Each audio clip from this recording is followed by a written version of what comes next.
स एवेदं ससर्जाग्रे भगवान् आत्ममायया सत् असद्रूपया चासो गुणमया गुणो विभू स वह एव ही इदम इस ससर्ज उत्पन्न किए गए अग्रे पूर्व में भगवान श्री भगवान आत्ममाया अपनी अंतरंगी शक्ति से सत कारण असत प्रभाव फल रूपया रूपों के द्वारा च तथा असो वही श्री भगवान गुणमय भौतिक प्रकृति के गुणों में अगुण दिव्य विभू परम। अनुवादित तात्पर्य श्री प्रभुपाद के द्वारा श्री प्रभुपाद की जय। इस भौतिक सृष्टि के प्रारंभ में उन श्री भगवान श्री वासुदेव ने अपने दिव्य पद पर रहकर अपनी ही अंतरंगा शक्ति से कारण तथा कार्य की शक्तियाँ उत्पन्न की। वापस पढ़ता हूँ। इस भौतिक सृष्टि के प्रारंभ में उन श्री भगवान श्री वासुदेव ने अपने दिव्य पद पर रहकर अपनी ही अंतरंगा शक्ति से कारण तथा कार्य की शक्तियाँ उत्पन्न की। ओम ज्ञानतिमिरान्धस्य ज्ञानाञ्जनशलाकया चक्षुरुन्मीलितं येन तस्मै श्रीगुरुवे नमः। श्रीचैतन्यमनोभीष्टं स्थापितं येन भूतले स्वयं रूपकदा मह्यं ददाति शरदान्तिकं। वन्देऽहं श्रीगुरुं श्रीयुतपदकमलं श्रीगुरुं वैष्णवांश्च श्रीरूपं साग्रजातं सहगणरघुनाथं तं सजीवं साद्वैतं सावधूतं परिजनसहितं कृष्णचैतन्यदेवं श्री राधा कृष्ण पादान शरणललिता श्री विशाखान्वितांश। हे कृष्ण करुणा सिंधु दीनबन्धो जगत्पते गोपेश गोपिका कान्ते राधा काञ्चन नमोस्तुते। तप्त काञ्चन गौरांगी राधे वृंदावनेश्वरी वृषभानुसुते देवी प्रणमामि हरिप्रिये। वाञ्छाकल्पतरुभ्यश्च कृपा सिन्धुभ्यैव च पतितानां पावनेभ्यो वैष्णवेभ्यो नमो नमः। जय श्री कृष्ण चैतन्य प्रभु नित्यानंद श्री अद्वैत श्रीवासादि गौर भक्तवृंद। हरे कृष्णा कृष्णा कृष्णा हरे हरे हरे राम राम राम हरे हरे। हरे कृष्णा। आवाज़ कम लग रही थी। तो सभी का बहुत बहुत स्वागत है नित्य साप्ताहिक भागवत क्लास में। तो आज प्रभु जी की क्लास वहाँ पर पाटिया पे है, तो 4 दिन से बाहर थे, तो आज उधर उनको कुछ काम भी है, तो उनकी क्लास इसके लिए उन्होंने कल मेरे को बोला था, तो प्रयास करूँगा इतना समझाने का। तो एक बार इसका तात्पर्य पढ़ लेते हैं। श्री भगवान की स्थिति सदैव दिव्य रहती है, क्योंकि भौतिक जगत की सृष्टि के लिए आवश्यक कारण कार्य शक्तियाँ भी उन्हीं के द्वारा उत्पन्न की गई हैं, अतएव वे भौतिक गुणों से अप्रभावित रहते हैं। उनका अस्तित्व, रूप, कार्य तथा साध सामग्री ये सब भौतिक सृजन के पूर्व से विद्यमान थे। वे पूर्ण रूप से आध्यात्मिक हैं और उन्हें इस भौतिक जगत के गुणों से कोई सरोकार नहीं होता, क्योंकि ये गुणता में श्री भगवान के आध्यात्मिक गुणों से भिन्न है। तो जैसा ये प्रथम स्कंद का दूसरा अध्याय चल रहा है, तो अभी ये 3-4 श्लोक और फिर अध्याय पूरा हो जाएगा। तो इस अध्याय में का नाम क्या है? दिव्यता तथा दिव्य सेवा। तो पहले अध्याय में हमने देखा कि सूत गोस्वामी को सोनकादि ऋषि अनेक प्रश्न पूछते हैं। कितने प्रश्न पूछते हैं? 6 प्रश्न पूछते हैं। तो उसमें से एक प्रश्न था कि भगवान की लीलाओं के बारे में बताइए आप। अनेक प्रश्न थे। मनुष्य जन्म का उद्देश्य क्या है, उसको मरणासन व्यक्ति के लिए क्या आवश्यक है, और शास्त्रों का सार क्या है, भगवान की लीलाएं क्या है, और भगवान जब चले गए तो धर्म ने किसका सहारा लिया। अनेक प्रकार के प्रश्न थे। उसमें से एक प्रश्न ये था कि भगवान की लीलाओं अवतारों के बारे में हमको समझाइए। तो वो श्लोक था पहले अध्याय का 17वां श्लोक। तो उसके उत्तर में ये सूत गोस्वामी इस अध्याय में बता रहे हैं। तो पहले वो क्रम से बता रहे हैं कि भगवान की जब पूर्ण जीवन में पूर्णता को प्राप्त करना चाहता है, जीवन का लक्ष्य प्राप्त करना चाहता है, तो उसको क्या करना चाहिए। तो पहले बता रहे हैं कि भगवान की भक्ति क्यों करनी चाहिए। हमने देखे काफ़ी श्लोक थे। तो कैसे करें, क्यों करें और किसकी करें, ये सब कृष्ण का उत्तर धीरे धीरे क्रम से देते हैं। कि आया कि श्रवणताम स्व कथा कृष्ण पुण्य श्रवण कीर्तन हृदंतस्त्व या भद्राणी विधुनोति सुरुत्सताम। कि श्रवण से भक्ति शुरू होती है, सुनो। फिर बोलते हैं किन से सुने, जो महत सेवा, जो भगवान के महान भक्त हैं, जो जिनका जीवन भगवान की सेवा में समर्पित है, ऐसे भगवान के महान भक्तों की सेवा करो। तब वो सेवा करने से क्या होगा, श्रवण करने में रुचि आएगी। ऐसे हम बोले हमको श्रवण करने में रुचि नहीं आ रही है, तो रुचि कैसे आएगी। जैसे नारद जी को आई थी, वो वेदांतियों की सेवा की थी उन्होंने, तो उनको श्रवण में रुचि आ गई। तो ऐसे भक्तों की सेवा करने से श्रवण में रुचि आएगी। तो रुचि आएगी तो भगवान हमारे हृदय में विराजमान हो जाएंगे। जैसे ही कोई भागवतम पढ़ने की इच्छा करता है या सुनने की इच्छा करता है, तो तुरंत भगवान उसके हृदय में आके बैठ जाते हैं, उसमें देर नहीं लगती। जैसे भागवतम का पहला दूसरा श्लोक ही है, पहले स्कंद का पहले अध्याय का दूसरा श्लोक, उसमें आता है कि धर्मो प्रोजित केतु अत्र परमो निर्मत शरणाम सदाम वेदम वास्तव वस्तु शिवदम ताप त्रय उन्मूलनम। श्रीमद् भागवत पुराण महामुनि कृते किं वा परेरीश्वर सद्दो हृदय अवरुद्धते अत्र पृथ्वी शुश्रूषि तत्क्षणात्। कि ये भागवतम जो ग्रंथ है, जो महामुनि व्यासदेव द्वारा लिखित है, तो ऐसे ग्रंथ को छोड़ के दूसरे ग्रंथों को पढ़ने की क्या आवश्यकता है। किं वा परेरीश्वर है, और इसको पढ़ने से क्या होगा, वेदम वास्तव वस्तु शिवदम ताप त्रय उन्मूलनम। कि संसार के जो तीनों ताप है, संसार के तीन तरह के ताप होते हैं, आदि आध्यात्मिक, आदि बौद्धिक और आदि दैविक। ये तीन प्रकार के तापों में सारे कष्ट आ गए, इसके अलावा चौथा नहीं है। आदि आध्यात्मिक में है कि शरीर और मन से उत्पन्न हुए कष्ट, और आदि दैविक में है कि जैसे बाढ़ आ जाती है, भूकंप आ जाता है, दैविक आपदाएं, सुनामी आ जाती है। और आदि भौतिक में है अन्य जीवों के द्वारा मिले कष्ट। उसमें चाहे मनुष्य हो, पशु पक्षी हो, जीव हो, कोई भी अन्य जीवों के द्वारा जो कष्ट प्राप्त होते हैं। तो सारे संसार के जो दुखालय है, अशाश्वतम है, तो सारे दुखों का एक तीन कैटेगरी में है। तो बता रहे हैं कि ताप त्रयोन, तीन प्रकार के ताप है। तो ताप त्रयोन उन्मूलनम, जैसे कोई भागवतम पढ़ता है, सुनता है, तो उसके तीनों ताप नष्ट हो जाते हैं। और भगवान उसके हृदय में सद्धो यानी तुरंत, उसमें ऐसा नहीं है कि उसमें टाइम लगेगा कि पूरी भागवतम पढ़ लेगा उसके बाद में, नहीं। जैसे उसने इच्छा की, जैसे बैठा, जैसे उसने चालू किया, तुरंत भगवान उसके हृदय में आ जाते हैं। सद्धो हृदय अवरुद्धते अत्र, वो उसके हृदय में आके क्या करते हैं, उसके हृदय की सफाई करते हैं, उसका हृदय पवित्र कर देते हैं। शुश्रूषि तत्क्षणात्, उसमें देर नहीं लगती है। तो और भी बहुत से श्लोक है। तो फिर उसमें आगे श्लोक में आया कि ऐसे किन की पूजा करें। प्रकृति के तीन गुणों से, जो तीन गुण है प्रकृति के, तमोगुण है, रजोगुण है, सतोगुण है, तो कम से कम हम सतोगुण में आवे कि तदा रजस्तमो भावा काम लोभा देश चेत इतिरनादि स्थितम सत्य प्रसिद्धि।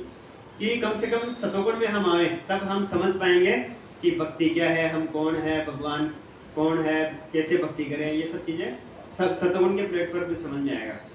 फिर वो बोले कि जो किसी देवी देवता की भक्ति कर सकते हैं, नहीं, क्योंकि वो भौतिक जगत के ही प्रकृति के तीन गुणों के अंतर्गत रहते हैं। वो देवी देवता है, वो भौतिक जगत के ही वस्तु है, मतलब भौतिक जगत के ही जीव हैं वो भी, और वो प्रकृति के तीन गुणों के अंतर्गत ही रहते हैं, वो सतोगुण में रहते हैं, जो प्रकृति का जो श्रेष्ठ गुण है।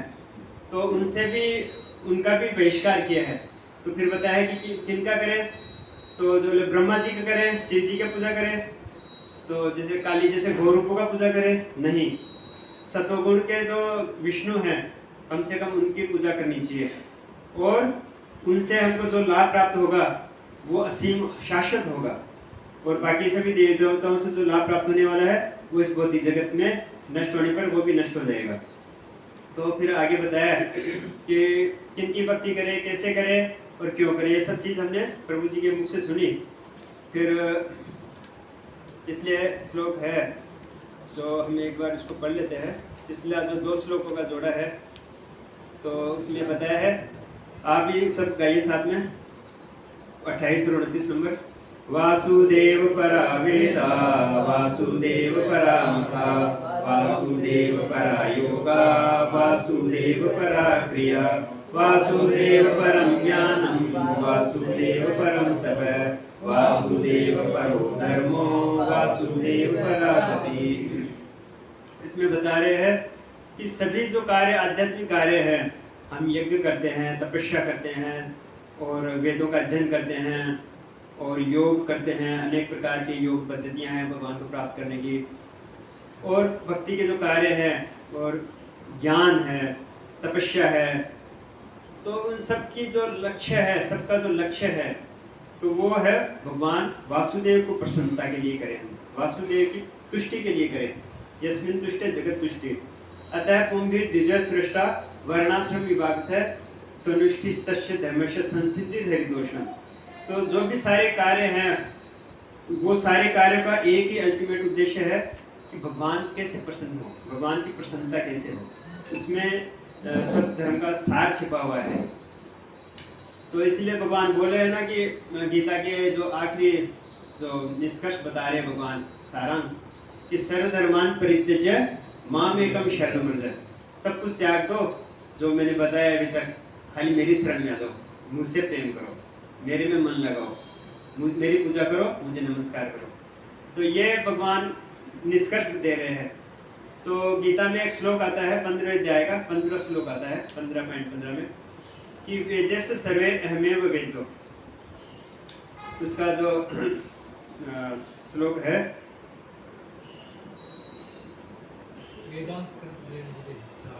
सर्वस्य चाहम हृदि सन्निविष्टो मत्ते स्मृति ज्ञानम अपोहनम च वेदेश सर्वे अहमेव वेद्यो वेदांत कृत वेदित एव चाहम। ये इसका अर्थ क्या है कि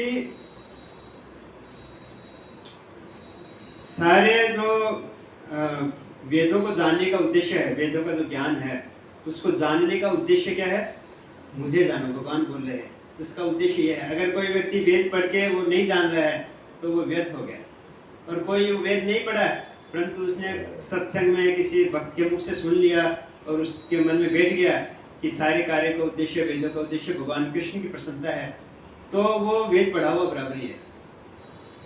क्योंकि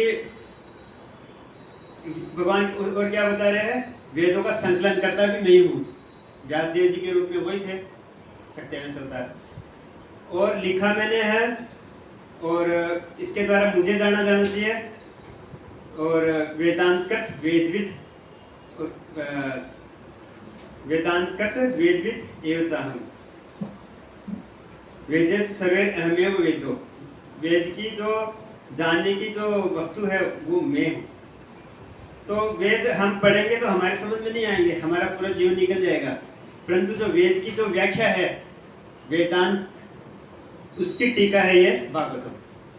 तो ये अगर हम पढ़ लेंगे तो इसको क्या बताया कि आम का फल, जैसे पका हुआ आम का फल होता है, पेड़ का जो सार क्या होता है, आम, और आम जब पका हुआ हो जाता है तो जो भी उसने तोते ने छू लिया होता है तो और भी मीठा हो जाता है। ऐसे ये भागवतम जो है सुखदेव गोस्वामी के मुख से निकला हुआ है तो वो और भी मीठी हो गई है, और बोलते हैं कि इसको हमको पीना चाहिए, पढ़ना नहीं चाहिए, हमको पीना चाहिए। मतलब इसमें इतना ऑब्जर्व हो जाना चाहिए कि हमको बाहरी दुनिया भूल जानी चाहिए, ऐसा बोलते हैं, क्योंकि ये हमारे पूरे तापत्रयों मिटाने वाली है ये।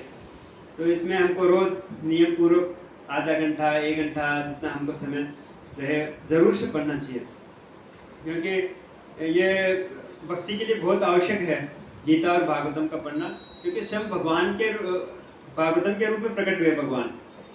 कृष्ण तुल्य भागवतम विभु सर्वाश्रय प्रति श्लोके प्रति शब्दे नाना अर्थ करे। ये पूरा भगवान का वांग्मय स्वरूप है। जब भगवान इस तरह से चले गए तो वो ज्ञान और धर्म भी उनके साथ चला गया, तो लोगों ने पूछा कि अब हमारा उद्धार कैसे होगा कलयुग में। तो बोले कि भगवान इस ग्रंथ के रूप में प्रकट हुए हैं, उनका जो स्वरूप है ग्रंथ के रूप में आ गया है। ग्रंथ में और भगवान में कोई अंतर नहीं है। जैसे हम बोलते हैं ना नाम के रूप में प्रकट हुए हैं कलयुग में, ऐसे ही ग्रंथ के रूप में प्रकट हुए हैं, इनमें कोई अंतर नहीं है। गीता भागवतम अभिन्न है भगवान कृष्ण से, भगवान का नाम जैसे अभिन्न है। तो ये हमको प्रकाश देगा। और ऐसा नहीं कि ये हमारा भौतिक जीवन में भी हमारे अच्छा होगा इससे पढ़ने से, आध्यात्मिक जीवन तो हमारा अच्छा होगा ही।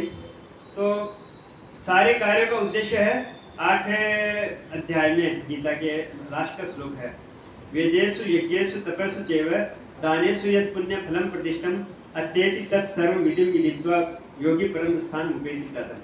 कि जो वेदों को पढ़ने से, वेदेषु यज्ञेषु तपस्सु चैव, वेद पढ़ने से, यज्ञ करने से, तपस्या करने से, दान करने से, दानेषु यत् पुण्य फलम प्रतिष्ठम अत्येति तत्सर्वं इदं विदित्वा योगी परम स्थान उपैति।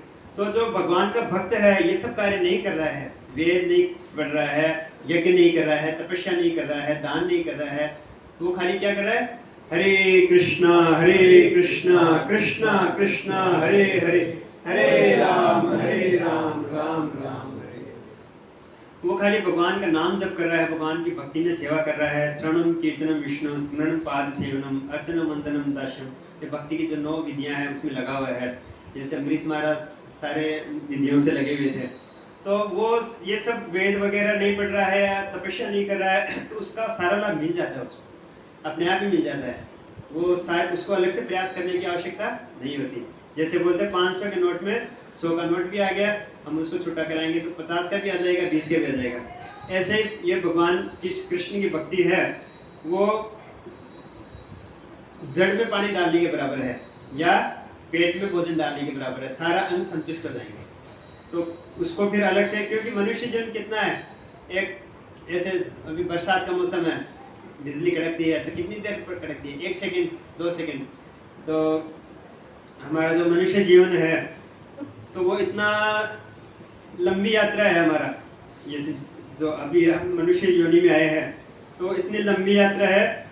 उस यात्रा के अंदर हमारा मनुष्य जीवन एक इतने सा है, जैसे कितनी सेकंड लगी, 1 सेकंड में 2 चुटकी बजी है खाली, तो इतना सा हमारा मनुष्य जीवन है। और इस मनुष्य जीवन के लिए हम परेशान हो रहे हैं।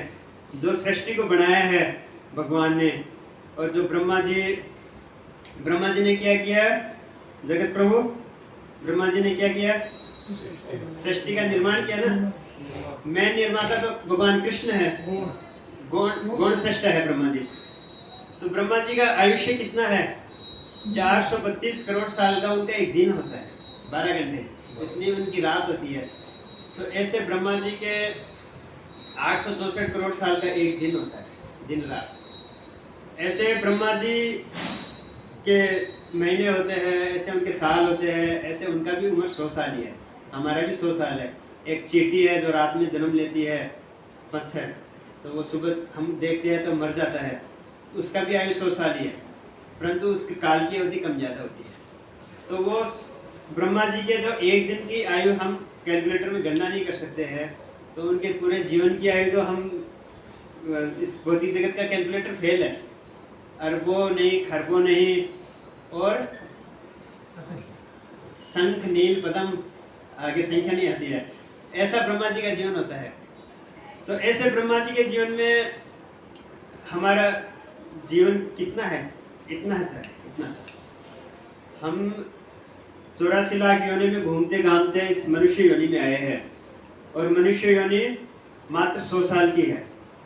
100 साल भी हमको पूरे नहीं होंगे, कोई 90 में, कोई 80 में। तो वो इतने से जीवन के लिए हम कितना टेंशन लेते हैं। जो भगवान ने इतना सृष्टि बनाया वो टेंशन नहीं ले रहे, सारी टेंशन हम ही ले रहे हैं, क्या होगा, कैसे होगा, क्या क्या करेंगे।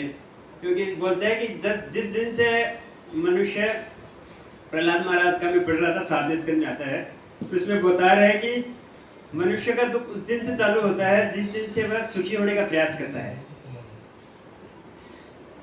मतलब मनुष्य का दुख उस दिन से चालू होता है जिस दिन से वो सुखी होने का प्रयास करता है। सभी लोग बेचैन हैं चैन से रहने के लिए। तो जिस दिन हम सुख का प्रयास छोड़ देंगे उस दिन हम सुखी हो जाएंगे। जैसी परिस्थिति भगवान ने दी है उसमें हम रहें। कोई व्यक्ति बहुत मेहनत कर रहा था तो बोला कि क्या इतनी मेहनत क्यों कर रहे हो भाई तुम? नहीं, वो मेहनत कर रहा था, फिर वो एक आराम से बैठा हुआ था, कोई व्यक्ति माला कर रहा था, बैठा था मस्ती से झूले पे। तो बोला उसको, भाई तू इतना आराम कर रहा है, देखो इतनी मेहनत करने से तुम कितना कमा लोगे, इधर बैठे रहने से टाइम वेस्ट कर रहे हो, तो इससे क्या मिलेगा तुमको? तो बोले कि अच्छा तो ये कितना पैसा मिलेगा? बोले लाखों मिल सकते हैं, करोड़ों मिल सकते हैं। तो अच्छा तो मैं करोड़ों रुपए लेके क्या करूँगा? तो बोले कि तुम अच्छे से मकान बना सकते हो, बड़ा बंगला बना सकते हो, एक बड़ी सी गाड़ी ले सकते हो। अच्छा और क्या होगा? एक अच्छे से तुमको पत्नी मिल जाएगी, अच्छी शादी करोगे। अच्छा फिर तुम्हारे बच्चे होंगे, फिर वो बड़े होंगे, उनकी शादी हो जाएगी, उनके पोते होंगे, और तुम उनको अच्छे से, वो तुम्हारी सेवा करेंगे, और तुम आराम से बैठ के झूले में बैठ सकते हो, आराम से बैठ के चाय पी सकते हो, भक्त होगा तो माला कर सकते हो। तो बोले कि अच्छा ये सब कर, इतना सब सुविधा मिलेगी मेहनत करने से। बोले अभी मैं क्या कर रहा हूँ? अभी मैं क्या कर रहा हूँ? बोला कि हाँ तुम अच्छे से बैठे हो, आराम से चैन से बैठे हो, मजे कर रहे हो। तो बोले फिर ये सब करने की क्या आवश्यकता है, अच्छे से माला कर रहे हो।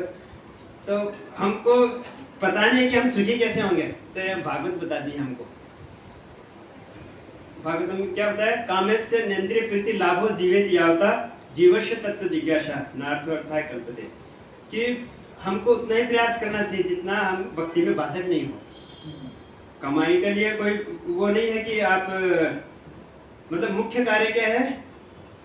आप भक्ति का समय वेस्ट, उसको कंप्रोमाइज मत करो। भक्ति का तो समय है, 16 माला जप करना है, भागवत पढ़ना है, तो ये सब कार्य में हमको कंप्रोमाइज नहीं करना चाहिए। उसके लिए फिर हम हमारे कार्य करें, कोई दिक्कत नहीं है। तो इसमें बताया है कार्य और कारण कि स एवेदम। अब बता रहे हैं कि गुणावतार के बारे में बता रहे हैं, ये 2 श्लोक है 30 और 31, उसमें बता रहे हैं कि गुणावतार कौन से अवतार के बारे में? भगवान के 6 प्रकार के अवतार होते हैं। एक होता है लीला अवतार होते हैं, एक गुणावतार हो गए, और एक पुरुष अवतार हो गए, और एक हो गए युगावतार, एक शक्तिवेश अवतार। इस प्रकार 6 प्रकार के होते हैं। तो उसमें ये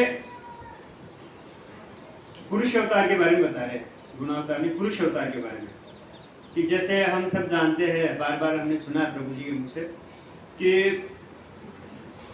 जब महाविष्णु, सबसे पहले महाविष्णु आते हैं भौतिक जगत में, कारण सागर में वो लेटते हैं। महाविष्णु के रोमकूपों से अनेक ब्रह्मांड निकलते हैं। हर ब्रह्मांड में फिर महाविष्णु से का विस्तार होकर एक गर्भोदक विष्णु प्रवेश करते हैं, हर ब्रह्मांड को एक्टिव करते हैं, और फिर वो एक दूसरे विष्णु होते हैं क्षीरोदक विष्णु, वो हर जीव के हृदय में प्रवेश करते हैं, और उनसे ही सारे अवतार आते हैं। जितने भी जो 30 जो अध्याय आएगा उसमें पूरे अवतारों के बारे में बताया गया है। 24 अवतार है कितने, वो सभी अवतारों के बारे में बताएंगे कि कश्यप है, वामन है, नरसिंह है, राम है, कृष्ण है, कूर्म है, ये सारे अवतारों के बारे में आएगा भी 30वें अध्याय में। तो सारे अवतार कहाँ से आते हैं? भगवान क्षीरोदक विष्णु के माध्यम से आते हैं, जो परमात्मा रूप में हमारे और सभी जीवों के हृदय में विराजमान है। तो उनका एक ये कार्य है। तो अभी इसमें बता रहे हैं कि भगवान इस सृष्टि में आते हैं, उसके पहले से वो विद्यमान रहते हैं। इस सृष्टि का जो निर्माण किया किसी ने तो किया है, तो हमको ऐसा नहीं समझना चाहिए जैसे वैज्ञानिक बताते हैं कि एक विस्फोट हुआ और उससे सृष्टि बन गई। ये मूर्खता है, क्योंकि उनको पता नहीं तो कुछ भी बोल देते हैं। तो शास्त्र में सब लिखा हुआ है कि सृष्टि का निर्माण कैसे हुआ। एक भगवान कृष्ण, जिनका आदि नाम है कृष्ण, तो वो सृष्टि के पहले से थे। तो कोई व्यक्ति जो होगा जो किसी चीज़ में बनाया है, जैसे कोई पिता है तो पुत्र को उत्पन्न किया उसने, तो पुत्र से पहले थे वो, तब तो पिता कहलाए। ऐसे हमारे आदि जनक पिता भगवान कृष्ण है।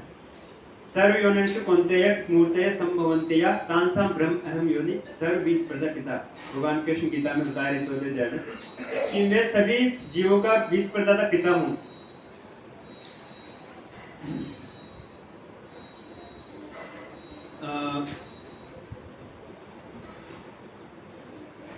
दूसरे स्कंद के 90वें अध्याय में एक श्लोक आता है जो चतुश्लोकी भागवतम के नाम से विख्यात है। 4 श्लोक आते हैं, तो कौन से है वो जगत प्रभु? 4 श्लोक जो है कौन से हैं? माता जी को पता है? माता जी आप बताइए। नहीं पता है आपको, पहले याद था, भूल गए होंगे। उसमें बता रहे हैं कि अहम एवाग्रम एवाग्रे नान्यत यत् सत असत परम पश्चादहम यदे तत्र सो अवशिष्यत सोस्म्यहम्। यानी इस सृष्टि के पहले से मैं विद्यमान था, और सृष्टि है तभी भी मैं हूँ, और सृष्टि जब नष्ट हो जाएगी तभी भी मैं रहूँगा। नान्यत अहम एवाग्रम एवाग्रे नान्यत यत् सत असत परम, उसमें भी सत असत शब्द आया है। पश्चात हम यदि तच यो अवशिष्यत सोस्म्यहम्, जब कुछ भी नहीं रहेगा तभी भी मैं रहूँगा। क्योंकि इसमें भी ये आया है कि स एवेदम ससर जागरे, कि स यानी वह कौन, जो पिछले श्लोक से लिंक किया है। पिछले श्लोक में किसका चर्चा है? वासुदेव का। वासुदेव परम योगा, वासुदेव परम क्रिया, वासुदेव परम ज्ञान, वासुदेव परम गति। तो भगवान वासुदेव, वह वासुदेव एव इदम, निश्चय ही इस ससर्ज अग्रे उत्पन्न किया, पूर्व में। अग्रे यानी पूर्व में, किसके पूर्व में? भौतिक जगत का निर्माण हुआ उसके पूर्व से थे वो उत्पन्न किया।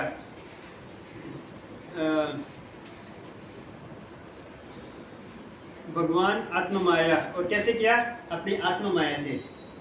भगवान की बहिरंगा शक्ति होती है, एक अंतरंगा शक्ति होती है। तो अंतरंगा शक्ति का कार्य क्या है? वो आध्यात्मिक जगत का संचालन करती है।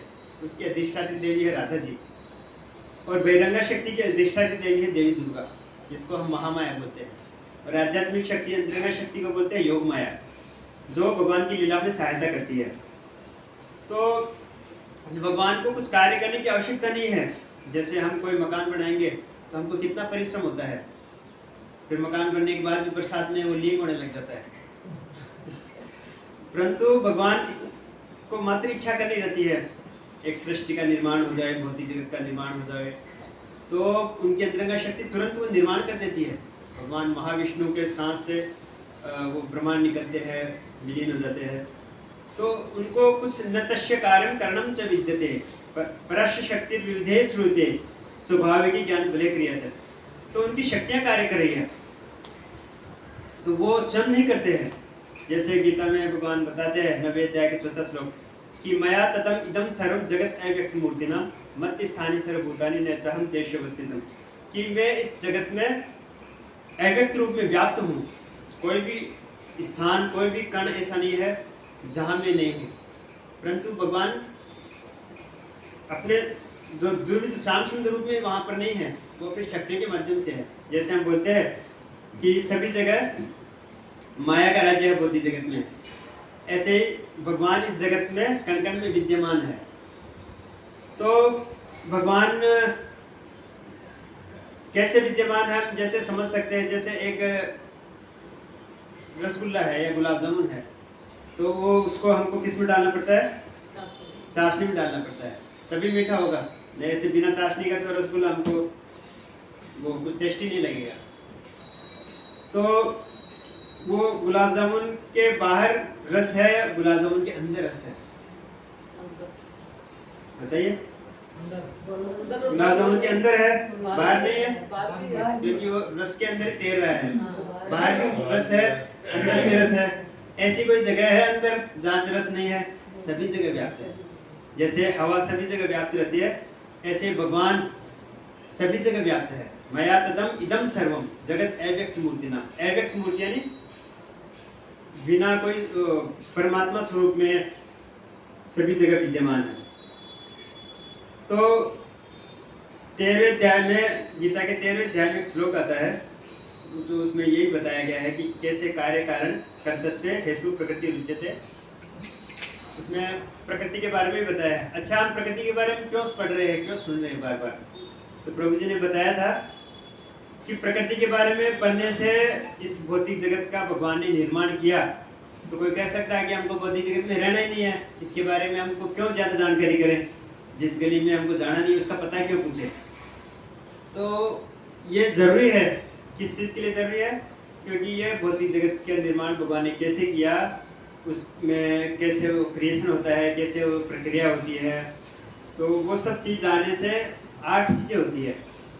8 चीज़ें अभी तो स्टार्ट हुआ है, अभी आगे आएगा, और दूसरे अध्याय में, तीसरे अध्याय में, तीसरे स्कंद में, दूसरे स्कंद में, फिर और भी बार बार ही आता है। तो जितने भी जो महान भक्त हैं वो प्रार्थना में यही बोलते हैं कि हे भगवान, आपने सृष्टि का ऐसे निर्माण किया, आप प्रकृति के 3 गुणों से परे हो, आपको सृष्टि से कुछ भी लेना देना नहीं है, आप महान हो, आपने ब्रह्मा जी को उत्पन्न किया, आपकी इच्छा होती है तो सृष्टि का विनाश भी कर देते हो। तो पहले जो अध्याय है मंगलाचरण का जो पहला श्लोक है भागवतम का, उसमें भी यही है, जन्मादस्य ये तो अन्वयात इत्यर्थस्य अभिज्ञ सुराट, कि जन्मादस्य यानी जन्म आदि, जन्म, सृजन और प्रलय, उत्पत्ति, पालन और श्रृंगार। तो ये सब चीज़ बहुत महत्वपूर्ण है, क्योंकि इससे क्या होता है 8 चीज़। तो किसी ने श्लोक सुना होगा, यूट्यूब पे सुना होगा, तो आप तो गए थे उस दिन, तो आपने लिखा भी है, तो आप बताइए तो 8 चीज़ें क्या क्या होती है, आप बोलिए जोर से। प्रभु ने बताया था सृष्टि के प्रकरण से 8 चीज़ें निकलती हैं, जिससे सबसे पहले भौतिकता से बाहर निकलना, कैसे निकला जाता है। हाँ, हमको मालूम पड़ेगा कि इस भौतिक जगत से बाहर कैसे निकलेंगे, कि जहाँ हम रह रहे हैं तो उसको नहीं जानेंगे तो बाहर निकलने का रास्ता भी तो पता होना चाहिए। एक तो चीज़ ये होगी। दूसरा, भगवान की शरणागति की भावना जागेगी। भगवान इतने महान हैं, कैसे उन्होंने सृष्टि की रचना की, तो वो कैसे मालूम पड़ेगा? हम जानते हैं भगवान महान है, कैसे महान है तो वो हम नहीं जानते कैसे महान है, खाली महान है। तो वो हम जानेंगे कैसे उन्होंने इतने तत्वों का निर्माण किया, कैसे पंच महाभूत आए, कैसे प्रकृति के जो कर्मेंद्रियाँ आई, कैसे ज्ञानेंद्रियाँ आई, कैसे पंच विषय आए, इंद्रिय विषय आए, कैसे मन बुद्धि अहंकार, फिर कैसे उनका संयोजन किया, कैसे फिर उनको काल के रूप में उसको क्षोभित किया, फिर कैसे वो प्रधान से महतत्व आए, महतत्व से ये सब चीज़ें आई, मिथ्या अहंकार है, फिर कैसे ये जो प्रकृति के जो 24 तत्व आए, तो कैसे वो आपस में क्रिया करते हैं, भगवान की इच्छा से एक से निर्माण होता है। तो ये सब चीज़ें हम जानेंगे तब मालूम पड़ेगा। अरे इतना सारा आयोजन हुआ है, हमारा जन्म ऐसे ही नहीं हुआ है, बहुत बड़ा आयोजन है। तो ये भगवान कितने महान है, भगवान के प्रति शरणागति का भाव आएगा। तीसरा, देवताओं की पूजा ना करने की इच्छा जागेगी। हाँ, हम जान जाएंगे कि परम ईश्वर कृष्ण है, ईश्वर है, परम है कृष्ण, सच्चिदानंद विग्रह, अनादिरादिर गोविंद, सर्व कारण कारण, सभी कार्यों के कारण है, वो कारणों के भी कारण है। तो वो हम जान जाएंगे और परम की उपासना करेंगे। फिर अभी हम देवी देवता, हम जान जाएंगे देवी देवता भी इस भौतिक जगत की वस्तु है, तो हमको इसमें नहीं फंसना है, हम उनका आदर करते हैं, पर उपास्य कौन है? कृष्ण है। ये चौथा, जगत में कहीं सुख नहीं, या दुखालयम और अशाश्वत। हाँ, इस भौतिक जगत से हमको ऐसे तड़प लगे कि हम उस भौतिक जगत से कैसे बाहर निकलें। जब हम जान जाएंगे कि भगवान का एक आध्यात्मिक जगत भी है और वहाँ हमेशा सुख ही सुख है, आनंद ही आनंद है, तो हमको वहाँ जाने के लिए हम प्रेरित होंगे, उसके लिए हम प्रयास करेंगे। फिर पांचवा, गौर यानी कि विशाल भगवान की मानसिकता के अनुसार सोचेंगे। हमारी जो बुद्धि है वो ब्रॉड हो जाएगी, ब्रॉड माइंड हो जाएंगे।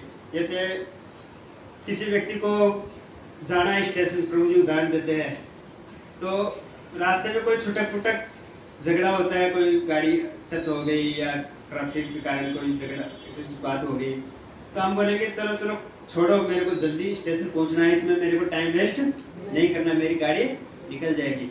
तो हम जब जान जाएंगे हमारा उद्देश्य क्या है, हमको जाना कहाँ है, हम कितने महान कार्य के लिए प्रयास करें, तो हमारा जो छोटे मोटे जो हमारे झगड़े हैं, हमारी जो छोटी मोटी समस्याएं हैं जीवन की, उससे हम ऊपर उठ जाएंगे, उपराम हो जाएंगे, तो वो हमको भारी नहीं लगेगी।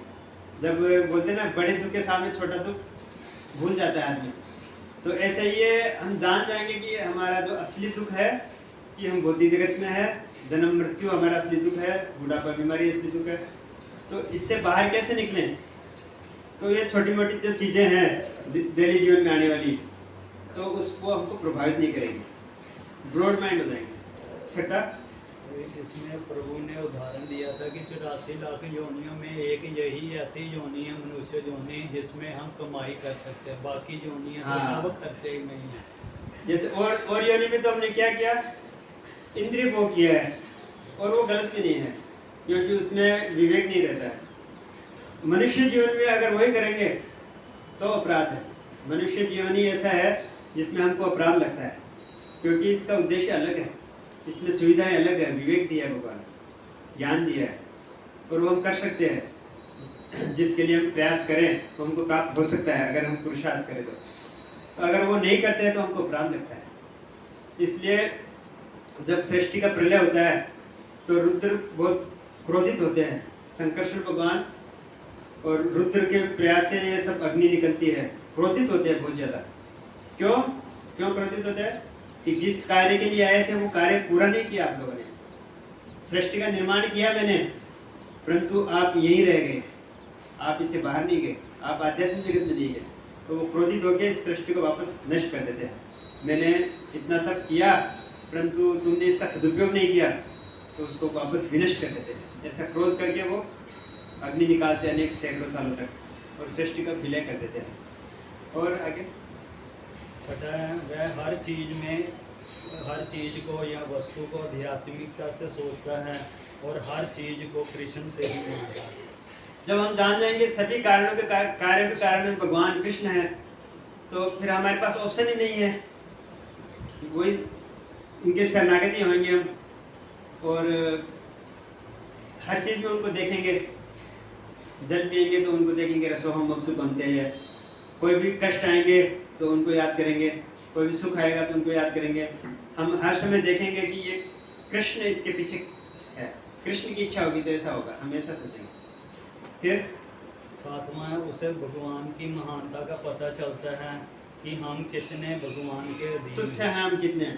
उसमें प्रभु जी उदाहरण दे रहे हैं, जैसे एक ब्रह्मांड भौतिक जगत का सृजन है वो 25% है, आध्यात्मिक जगत इससे 3 गुना ज़्यादा है। तो भौतिक जगत एक जेल के समान है जिसमें बद्ध जीवात्मा है, जो बिगड़े हुए जीव हैं, इंद्रिय भोग करना चाहते हैं, उनको यहाँ पे डाल दिया जाता है। जैसे जेल छोटी होती है और शहर बड़ा होता है, तो ये भौतिक जगत 1/4 है भगवान की सृष्टि का। तो इसके अंदर अनेक ब्रह्मांड है, असंख्य, और उस एक ब्रह्मांड के अंदर ये 14 लेयर होते हैं, अतल वितल सुतल तलातल रसातल पाताल। पृथ्वी के नीचे हो गए, ऊपर हो गए भूर भुव स्व जन मह तप सत्य ब्रह्मलोक। तो ये सब 14 प्लेटफार्म है। हर एक जो बीच में पृथ्वी को दिया हुआ है, भूलोक को दिया हुआ है। भूलोक में भी अनेक ग्रह हैं, और वो भूलोक में एक पृथ्वीलोक है। तो पृथ्वीलोक में भी अनेक देश हैं। पृथ्वी पे 200 से ज़्यादा देश हैं, उसमें एक भारत है।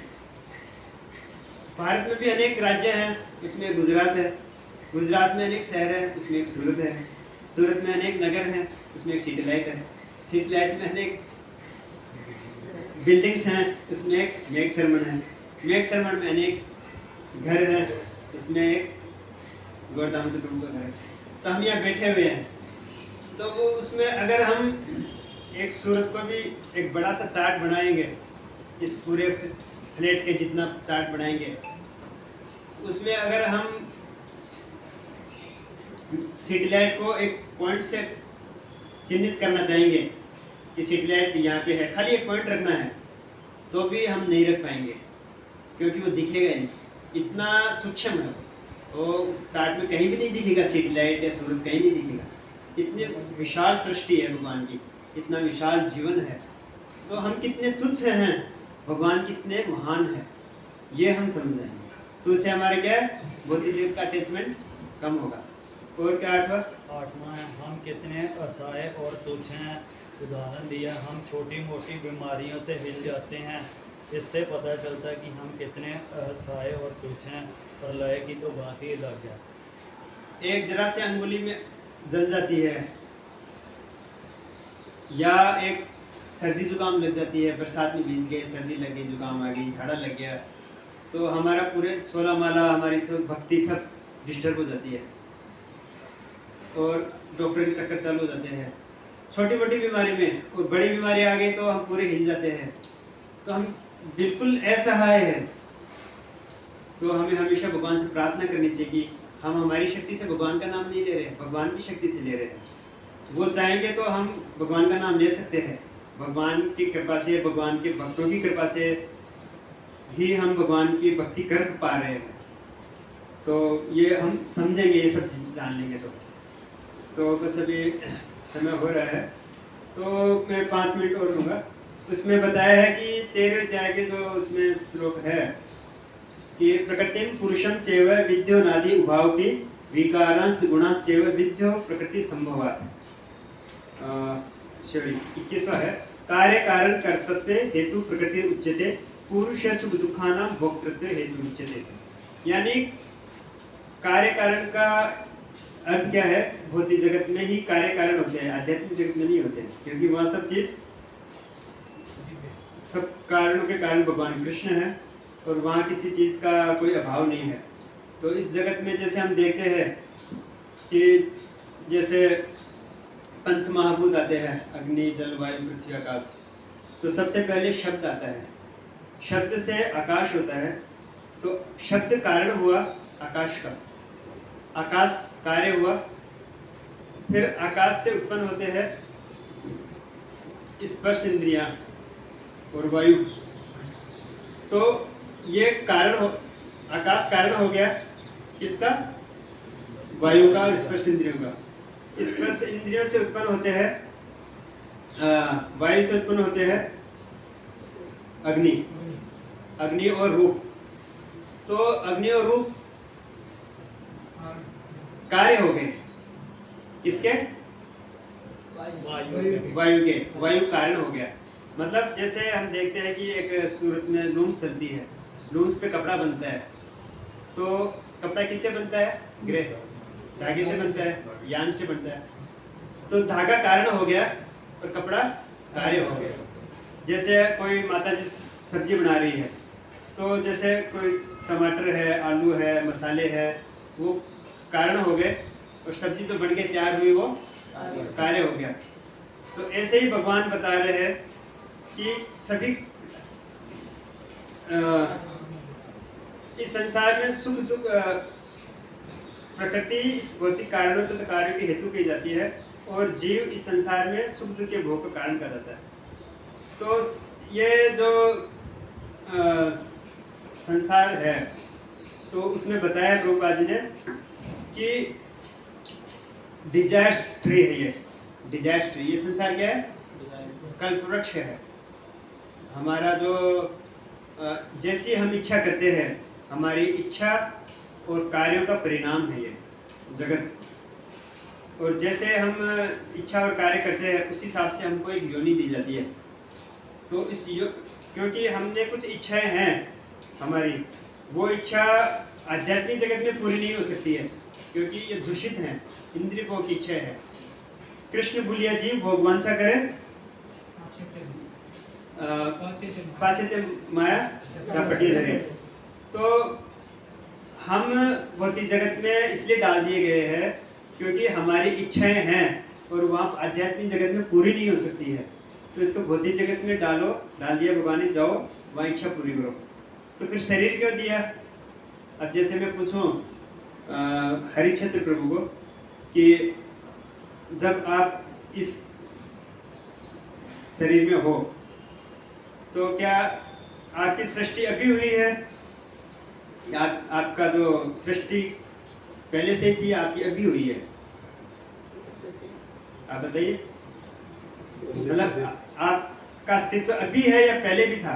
पहले से था ना। तो ऐसे भगवान बता रहे हैं, इस भौतिक जगत का निर्माण किया मैंने, ब्रह्मांड बनाए उसके पहले से मैं था, तो क्या हम नहीं थे? आप बताइए प्रभु जी।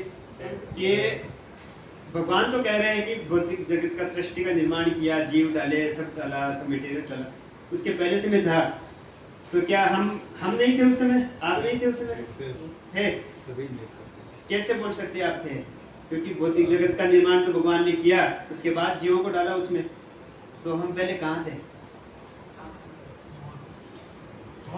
महाविष्णु के घर में थे।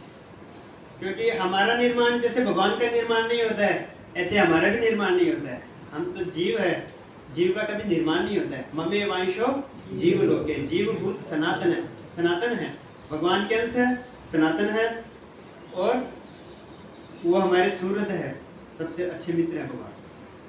तो हम भगवान, जब भगवान सृष्टि का विलय कर देते हैं तो महाविष्णु के पेट में हम सब लोग जीव के रूप में चले जाते हैं सुप्त अवस्था में। फिर सृष्टि का निर्माण होता है, फिर हमको 24 तत्वों के साथ में हमको भी डाल दिया जाता है, और फिर डाल दिया जाता है, तो फिर शरीर देने की क्या आवश्यकता है? क्योंकि शरीर नहीं देंगे तो इंद्रियां कहाँ से मिलेगी, और इंद्रिय नहीं मिलेगी तो इच्छाओं की पूर्ति कैसे होगी? जैसे भूत होते हैं ना, भूत, तो उनको भूत क्यों होते हैं वो? क्योंकि उनको शरीर नहीं मिलता है, परंतु उनकी इच्छाएं बाकी है, तो किसी के शरीर में घुस के वो अपनी इच्छाओं की पूर्ति करना चाहते हैं, इसलिए वो परेशान रहते हैं और दूसरों को भी परेशान करते हैं। तो ऐसे ही हम चलते फिरते भूत हैं। तो हमारी इच्छाओं की पूर्ति के लिए भगवान ने जगत का निर्माण किया इतना बड़ा। अगर कोई इच्छाओं से रहित हो जाता है तो वो जीते जी मुक्त है, इसी जीवन में मुक्त है। तो सारा खेल इच्छाओं का है। अगर हम इच्छाओं को शुद्ध कर लेंगे कि यमरीश महाराज ने क्या किया कि सवे मने कृष्ण पादार विंदेयो, फिर लास्ट में क्या आता है कि उन्होंने अपनी इच्छाओं को भगवान कृष्ण की इच्छा में मिला लिया, तो जो वो चाहते हैं वही करते हैं वो, तो वो जीते जी मुक्त हैं। जैसे जनक महाराज जीते जी मुक्त थे, ऐसे ही जो बड़े बड़े जो भक्त होते हैं वो लोगों को शिक्षा देने के लिए इस भौतिक जगत में आते हैं, भगवान भेजते हैं, परंतु वो भौतिक जगत से उनको कुछ लेना देना नहीं रहता, कुछ इच्छाएं बाकी नहीं रहती, और वो दूसरों को शिक्षा देने के लिए आते हैं। तो सारा खेल इच्छाओं का ही है। अगर हम इच्छाओं को शुद्ध कर लेंगे, वीत राग भय क्रोधा, हम जगह जगह पे भगवान बता रहे हैं कि मन, मेरे में मन को लगाओ। जब भगवान हमारे मन में आएंगे, जब हम भगवान को हम अपने मन में लाएंगे और उनकी इच्छा से कार्य करेंगे, तो हमको एक कर्म फल जनरेट नहीं होगा। कर्म फल जनरेट नहीं होगा तो हमको वापस एक शरीर नहीं मिलेगा, शरीर नहीं मिलेगा तो हम भौतिक जगत में ले आएंगे, तो हम कहाँ जाएंगे? फिर आध्यात्मिक जगत में जाएंगे। तो सारे वेदों का उद्देश्य यही है। चैतन्य महाप्रभु बोलते हैं कि भगवान से संबंध बनाना, उनसे व्यवहार करना, उनकी सेवा करना और उनको प्राप्त करना, यही 3 मुख्य लक्ष्य है सारे ग्रंथों का, संबंध, विधेय और प्रयोजन। अगर वो इसको समझ लेता है कोई व्यक्ति, तो वो वेदेश सर्वे अहमेव वेदो है, वो सब विद्वान है, वो पंडित है। कली काले नाम बिना कली काले नाही और धर्म, सर्व मंत्र सारनाम यही शास्त्र मरम। सब शास्त्रों का सार क्या है? भगवान कृष्ण का नाम लो, क्योंकि भगवान कृष्ण का नाम लेने से ही ये सब इच्छाएं हमारी शुद्ध होगी। अब हमने बोल दिया कि इच्छाओं को शुद्ध करो, परंतु शुद्ध कैसे होंगी? जब भगवान कृष्ण को हमारे जीवन में लाएंगे। कृष्ण संसार करे छाड़िए नचार, तो हम हमारे जीवन में कृष्ण को लाएंगे तो हम कृष्ण के जीवन में प्रवेश कर जाएंगे, यानी आध्यात्मिक जगत में, वैकुंठ लोक में, हम गोलोक धाम में हम जा सकते हैं। तो ये सारा प्रक्रिया उसी चीज के लिए है।